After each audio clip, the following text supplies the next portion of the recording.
Now let's talk to our reporter Han Peng, who's live at Beijing Aerospace Command and Control Center. So Han Peng, what are they expected to talk about? Are they just chit-chat or a command and control stage? Well, Yizhi, actually this video call from the Earth to space by the Chinese president has already somehow become a tradition in China's manned space exploration, except for the very first manned space mission in 2003. Former President Hu Jintao and current President Xi Jinping have both made their own video calls to the astronauts whenever the astronauts go into space. So this shows the concern and also the strong support from the highest leadership to China's space exploration. And what are they likely to talk about? Normally, the president and the astronaut would greet each other, and then the very first question the president would ask would be about the health condition of the astronauts. And then the astronaut would report to the president about the recent works they have done in space and also preview some of the future works that they will do. And in the end, the president will make a mini speech to encourage the astronauts in space and also to tell them, also to point out the significance of their manned space mission.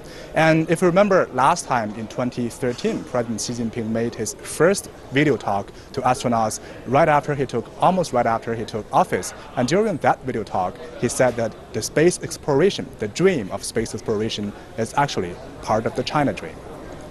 Well, what are they going to talk about is one issue, but how are they going to talk? A call between space and Earth, it's not like Skyping or a WeChat conversation. So what sort of technology will be used?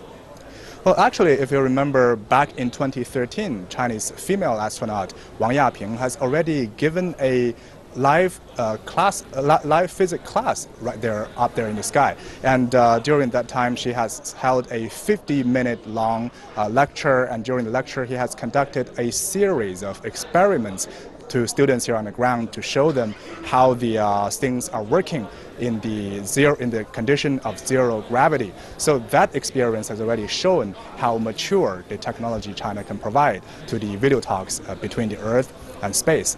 And to really conduct a successful video talk, you need to have at least two things. First is a strong and stable signal between the Earth and space, and second, which is more important, is actually a complicated and sophisticated coding system for the sound and video tracks.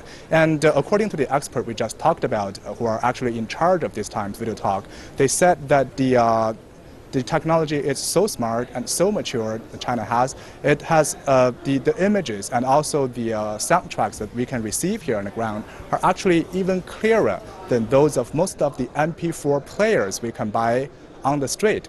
And besides talking publicly to the Chinese president, the two astronauts are also able to make private video calls to their family members. So just think about receiving a call from up there in the sky, deep in space, from your beloved ones. That's probably one of the most, romantic things we can imagine. Yeah, for the families, it's one of the most memorable experiences on Earth, too. Thank you very much. That was our very own Han Peng there at Beijing Aerospace Command and Control Center.